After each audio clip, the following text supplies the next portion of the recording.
Hi everyone, మొత్తానికైతే వచ్చేసాం. ఎక్కడికి? బద్రీనాథ్కి. ఇది ఉత్తరాఖండ్లోని అలకనంద నది ఒడ్డున నరనారాయణ పర్వతాల మధ్యన కొలువై ఉన్న బద్రీనాథ్. చూడండి ఎంత బాగుందో. దర్శనం అయితే మెయిన్ ముఖద్వారం నుంచే వెళ్తాము. బద్రీనాథ్ని మనం భూలోక వైకుంఠంగా కూడా పిలుచుకుంటారు. చాలా ప్రసిద్ధి చెందిన ప్రాంతం కదా ఇది. చార్ధామ్ యాత్రలో బద్రీనాథ్ కూడా ఒకటి.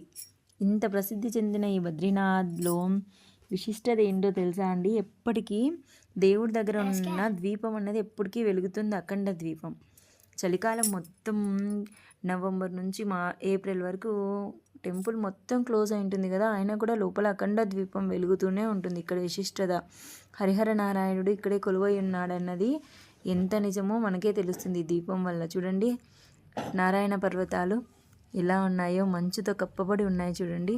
ఇప్పుడు మంచు కరిగింది కాబట్టి కొంచెం కనిపిస్తుంది. Bye bye, subscribe.